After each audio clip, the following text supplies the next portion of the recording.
My name is Dean Ihns, and I was in the U.S. Air Force.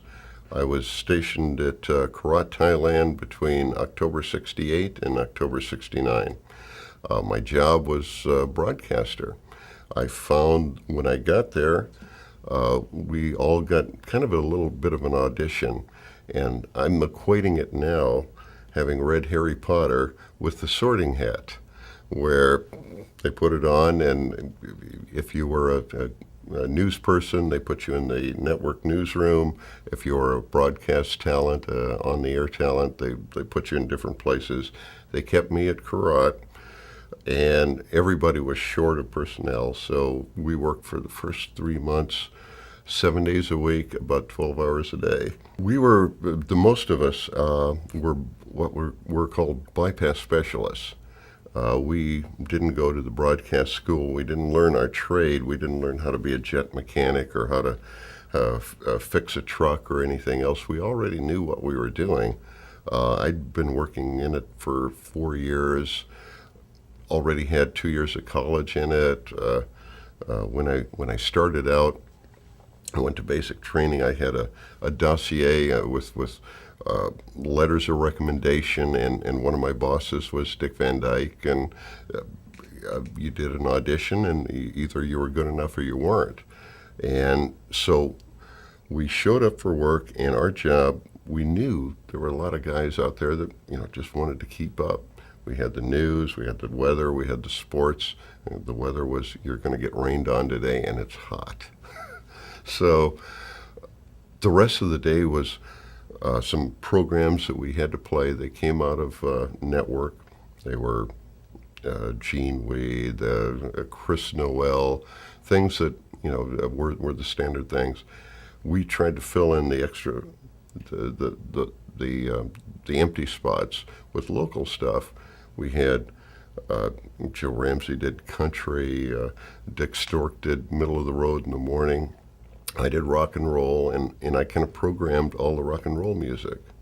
So when my day was just making sure everything was rolling along, and then we'd get requests for local spots. So for instance, you'd have the golf driving range. There was a golf driving range out there. So we did a spot for the golf driving range. I think the thing, it's on the website because I kept it, and it's on my tape, where we took a broom and swished it past the microphone for the driving range, and okay, that's the deal. There was pizza delivery. We did a spot for pizza delivery, and then of course the mandatory spots for be sure and check your card from last night and see if the person you were with is on the bad list. So sign up and get your penicillin shot. But also things for like the APO for the personnel department. If you wanted to get a ride to Australia or to wherever, sign up for we put out a lot of information, and we tried to do it in an entertaining way. We were there. We had a lot of fun between ourselves, and we probably were entertaining ourselves. As far as we knew we had a lot of folks that were listening to us that kind of counted on us, but we did it mainly just to keep our chops, to keep hot, so when we went back to the world, we'd have, maintain our marketability. We didn't want to go into a dead zone and just get cold. Fang was a soupy sales character that in the background was, he would go, and it was just something that you could throw in anywhere and have some fun with, and it was something that was non sequitur. It didn't actually fit. Now, also when I was there, 68, 69, that was a period of Chicken Man and Amazon Ace, and some of these people were actually doing some really cute radio stuff, and we were jumping on that bandwagon. We wanted to be part of that thing. So you were doing a little more programming. You were pushing the envelope a little bit. Chicken Man was a radio series where it was a superhero, kind of like Superman or all the rest, but he fought evil wherever he found it. But he was kind of a lame kind of guy, and he went searching for what kind of persona that he wanted to be, and all he could come up with was a chicken suit.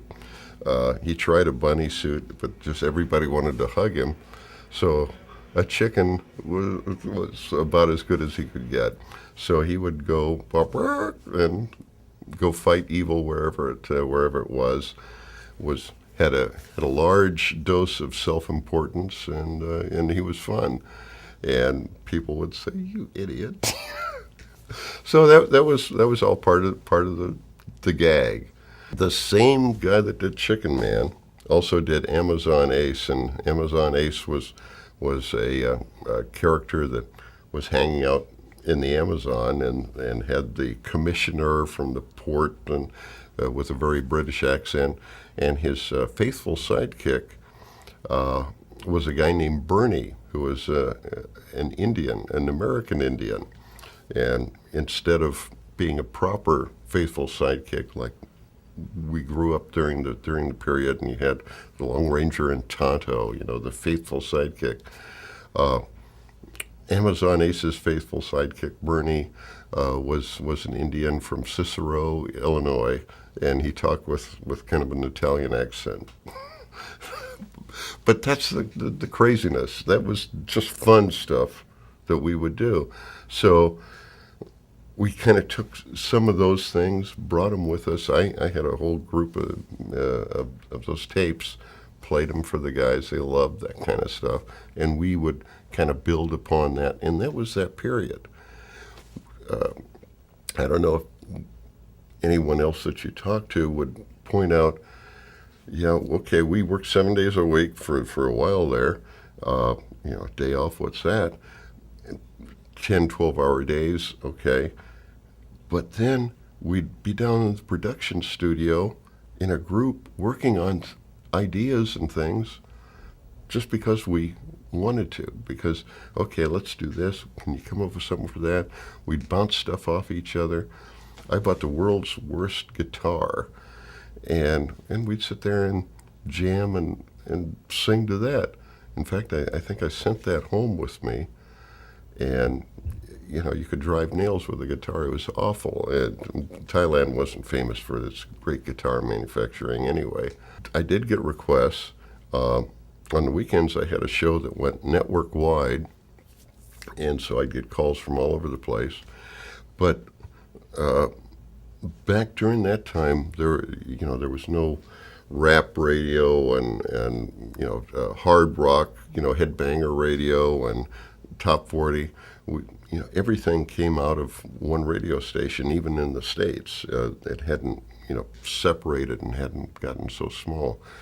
But what we did was played a little bit of everything. We had bubblegum music was big. Tommy James and the Shondells.